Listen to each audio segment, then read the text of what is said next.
You're listening to Fish Out of Water, the podcast where feeling out of place becomes the start of something new. Dive in with us. Let's explore stories, insights, and real conversations that help you swim forward with purpose. Welcome back to Fish Out of Water. We are going to start to unpack a lot of the things that we are speaking to in regards to our RISE assessment. And in our last conversation, where we essentially just talked about the simple pathway that guides or that will be guiding our weeks ahead. Fear is not our threat. Fear is the revelation of what is missing, that each person is going to be carrying this unique desire and pursuit for safety and security. And this is formed in our very early life. This is not necessarily the revelation of a flaw or what is missing per se. This is kind of where our strength is developed from. This is an invitation into community. What do you bring and what do you need in the context of the people that are surrounding you as we are looking to build stability, so that when we're moving in a familial or a communal direction, that everyone is participating in this process. So as we defined, the reflective is ultimately seeking clarity, while the intentional is seeking connection, supportive is seeking steadiness, and the empowered is seeking direction. These movements are honest attempts to regain the safety and security that's needed for our growth, but we want to be able to affirm these in others so that there is this bridge that's being built and we don't find ourselves as islands stuck out into the middle of this thing that is life.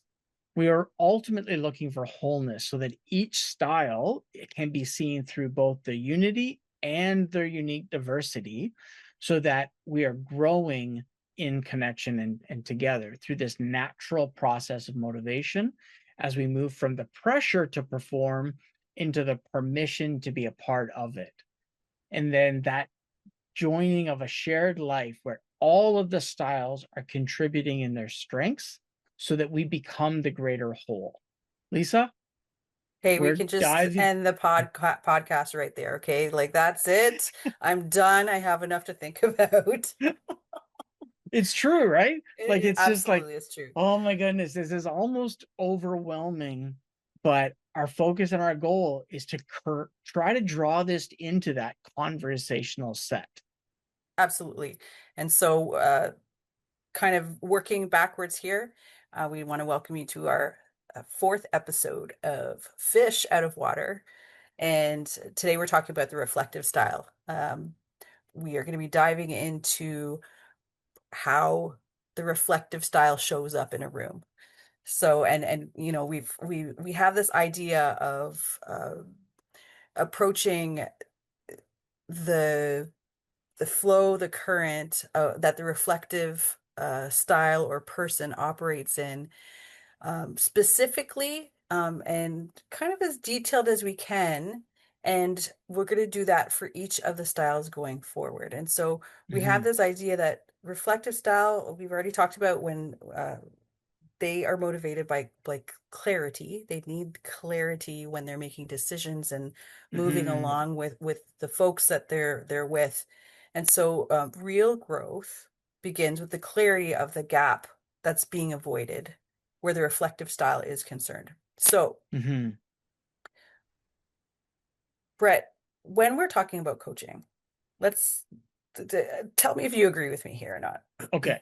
Most people, when they start coaching, not that they've been doing it for a while and they switch to a new coach or whatever, when they start this idea of being in a relationship with a coach and working through some stuff, a lot of them come to the table from a place of fear, at least in my experience, because they're looking, it's not necessarily a fear of danger or a fear of being wrong or whatever. It's this fear of not measuring up, of not getting to this expected level or performing at this expected level, right? How do you feel? Has that been your experience? Yeah, absolutely. And I think that this idea of talking about our identity in not what threatens us, but the gap. What is it that we're kind of avoiding?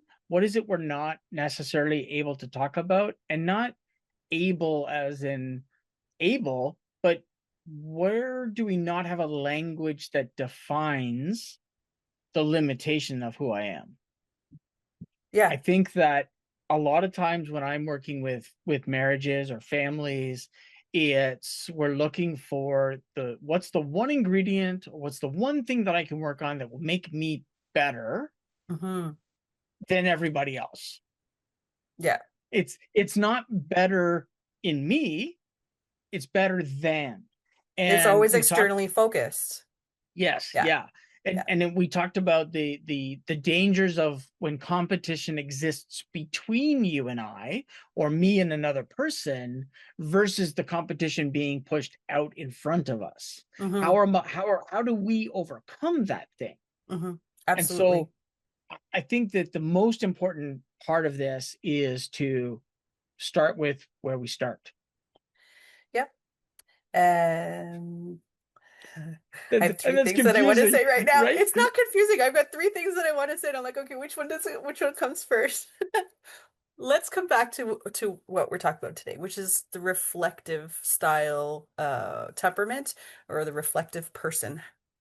Own that for yourself, however you want to Hmm. in this moment. And so for reflective individuals, the fear that we're talking about, and we're using fear really broadly here, okay? Because some people are like, well, I'm not afraid, but this is something that, needs to be worked on or whatever. I'm not going to discuss the semantics here so much as it is that we are talking about the Two signal. seconds, and Yeah. this came into my head. The fear phrase, we've already just determined that this isn't what's threatening you, but the limitation and the gap. The fear of not being enough. Yeah, absolutely. And so And it then we're shows up trying differently to for all of solve. us. Yeah, Yeah. absolutely. And so when I, as a particular style, am trying to engage in a relationship with another style, I'm trying to become what that style presents, so as there's commonality, Hmm. versus trusting in my own uniqueness. Hmm. I bit my tongue. Trusting in my own uniqueness, Hmm. so that we actually get to become more, not the Hmm. same. Yeah, more Yeah, together. Absolutely. yeah, yeah. So, as I was saying, and thank you so much for interrupting me there. That does sum it up, I think, very well. So, for the reflective person, the reflective temperament style, the fear that they often are dealing with is something that is signaled by the idea that the old pattern has reached its limit. Mm, In that they're in a place where their method of getting to the end, getting to the answer, getting to the completion of, whatever it is that they're facing, it's not happening fast enough. It's, taking too long, or, people leave them in their tracks, or, you know, keep them out of the loop of what's going on in the decision making process. And today we're going to talk about the fear portion, and how it starts to become, we can reframe it to become a starting point for reaching clarity, so that the reflective person can come into alignment, as we've talked about in the past, right? So hmm. let's start with where we're at. Fear, the honest entry point into this discussion that we're having. So let's understand the current of what we're talking about, Brett. And so I love when I find myself in a new place. um I am often drawn towards the map. I want to know where I am, so that I can determine the most efficient way to get to where I want to be. And it's not that I'm trying to avoid the adventure of figuring it out as I go. I'm a completionist. When I'm playing video games and I'm trying to do quests, I will more quickly bring up a video of somebody else who's done it, so that I can just do it and have the experience of doing it, but getting to the results as efficiently as possible. And so within the reflective style, there's this nuance. There's this ability to notice the details that other people might miss. And I'm Mm-hmm. I'm one of those. I do not see those details. And for me, that's why I want the video. I want the explanation so that I don't miss any of the details so that I can get it done. The idea that the insights that come from the reflective person are bringing order to someone such as myself. They are bringing a grounding. I wouldn't necessarily say meaning, but they're grounding me in my strength when, and this is the key, when I allow that current to exist, when I make room and space so that the reflective individual has the permission and it is operating in their healthy space. So I'm wondering how then, if we're talking about the communal perspective, where is the strength of that reflective gift? How is it brought into the community? Okay, so we know that for the reflective person, they have this strong fear of being wrong, Mm, being misunderstood, being unprepared. Um, and when you look at that, the fear is of being wrong demotivates them, deactivates them. It activates pressure, it activates angst. mm, It puts that person into some level of fight or flight versus being authentic in that moment or in that environment, right? And so um I've heard you say this before, that there's this freeze that can happen. You go to a reflective person that operates in the reflective style, temperament, and you ask them a question of, well, what about this and this and this, do you know? And the person goes, can I come back to you with an answer for that? Right? There's this freeze because there's so much stuff that's going on in their brain of like, am I going to be able to answer this properly? Like they're just not feeling prepared. And so there's this question of, okay, well, is there, do they not trust themselves in their intuition? Is this a safe space for them to think out loud or put forward the idea that they haven't mulled over in their mind? This is fear operating at its height, mm-hmm, right? mm-hmm, And mm-hmm. so in order to get to the clarity, let's start with this idea of the showing up. Let's go back to the reflective temperament style of fear, of being wrong, of being misunderstood, right? How does that show up to other people? It's going to I show up. keep, yeah, I that's was like, your turn, Brett, but you know the answer. The idea is that that reflective person is going to present to other people as being indecisive, as not being prepared, as uh just in like not valuable in that moment when that question is asked. So which is the deep fear of the reflective person, right? Because well, and I think that the the pressure for the reflective is the timing in the responsiveness. yes. If we are looking for the immediate response, which Hmm. I have to admit, that is often me. I want to know now because I'm ready to move. Yeah. Um, that becomes disingenuous to the nature of this communal collaborative experience. Um, I have a parallel story that I think sums this up just a little bit. When we transitioned our children from being children to being teens, we wanted to change a little bit as to how their responsiveness and their responsibilities within the household changed. So our youngest, his responsibility was to take out the garbage. That was his job. Hmm. And it was not my job to nag or lean, hey, didn't take the garbage, hey, and then all of a sudden removing privileges and creating discipline. It was about trusting the process that the garbage was going to be taken out.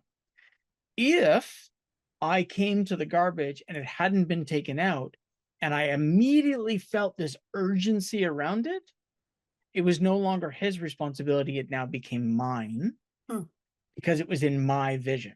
It was Mm-hmm. my thing. It became my problem, not his problem. Does, and that's going to push against a whole lot of parenting kind of processes. And so what we did is we created a system where if it became in my vision and my urgency, I would then go and I would say, hey, by the way, I noticed the garbage was getting out.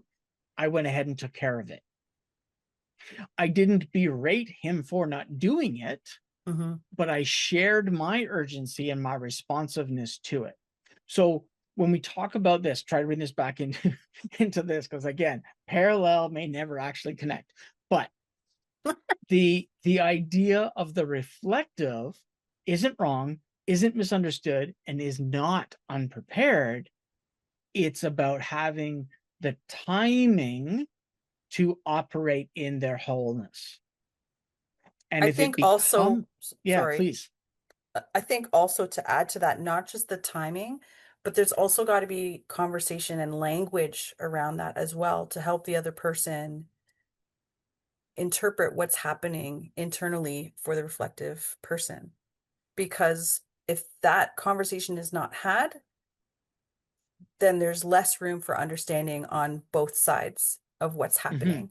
And And there so and makes that's room for that yes, incorrect interpretation, right? which is exactly why when I would take the garbage out, I didn't go to my son and say, hey, you forgot to take the garbage out. I didn't say that.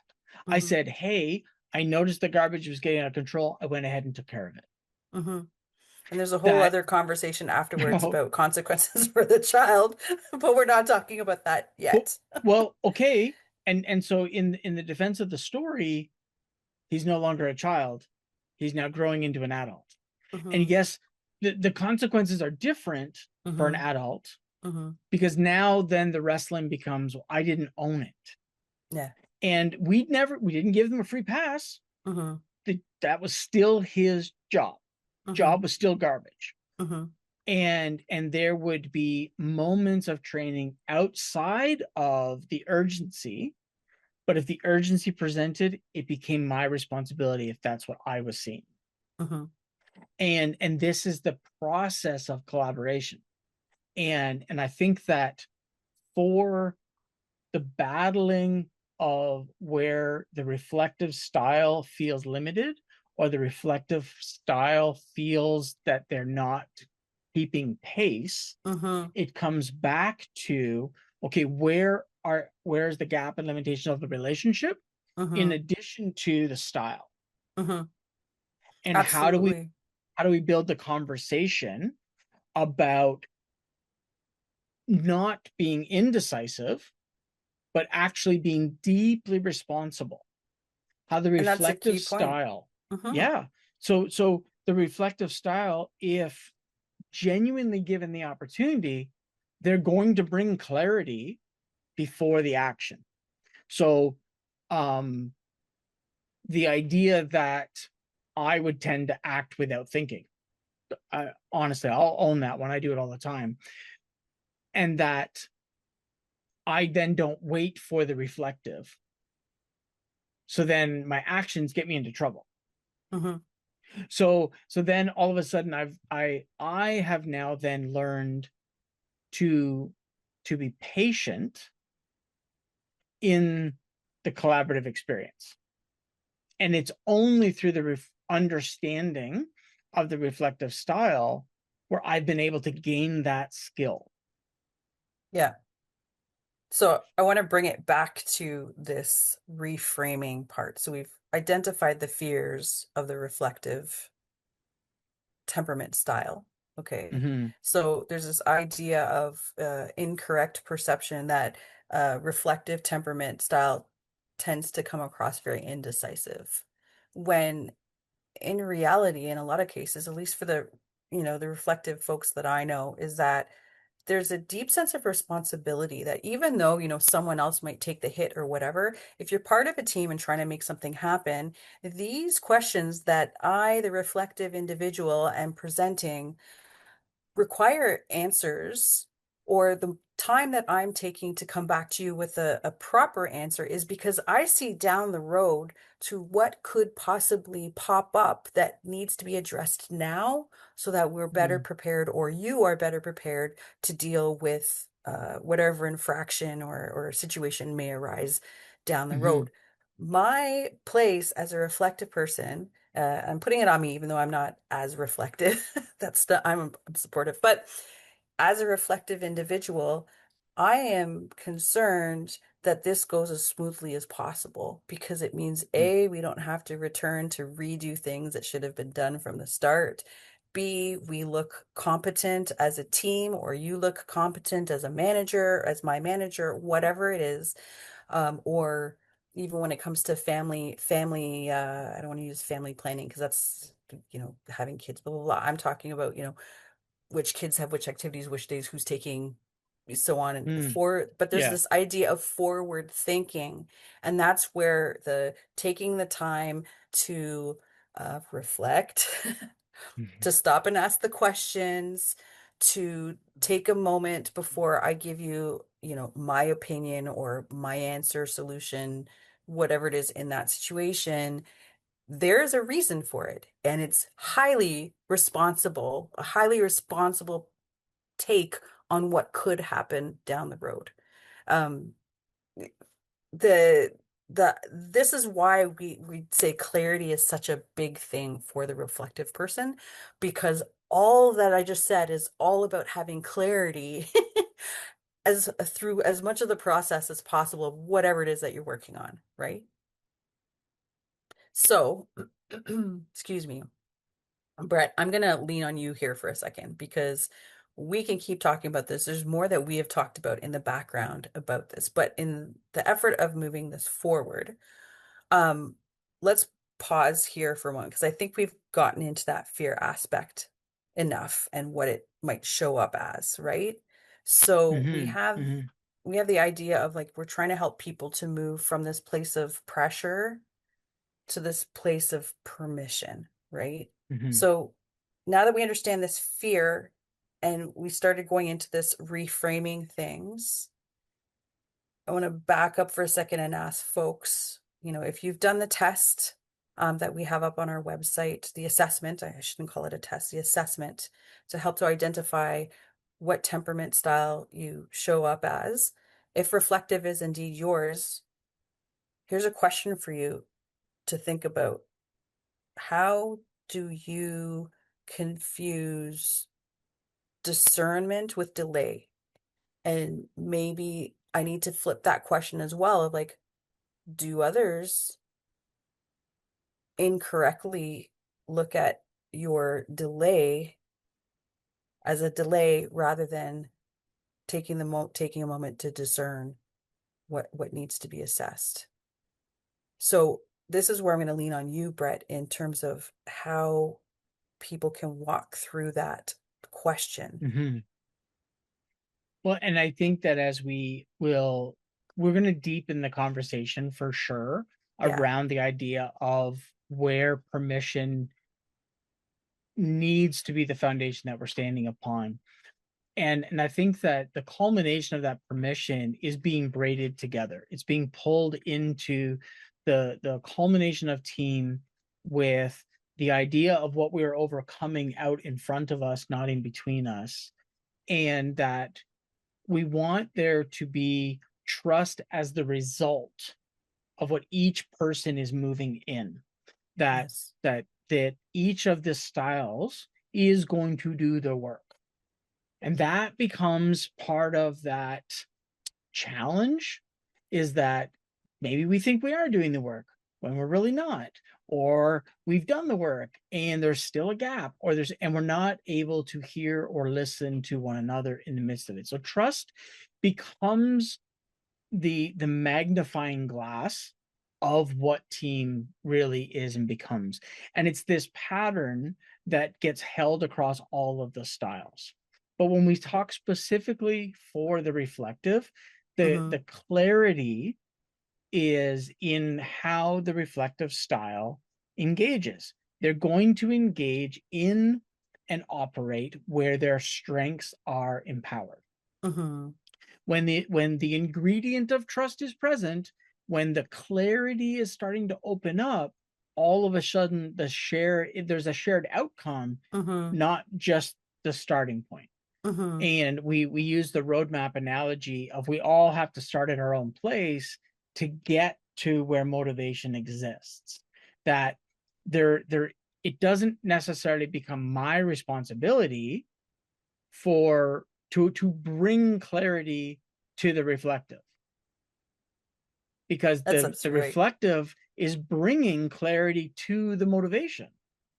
And so then how does this look like? Well, I think that the biggest thing becomes discernment. And discernment's a strange word, because it really needs to be seen as, what's the ideal path? This individual has measured the pros and cons. They've been very thoughtful about all of the ingredients that are being brought into whatever the process is, and they are now delivering on it. And so that the wiring isn't about being fast or slow, it's about being aligned.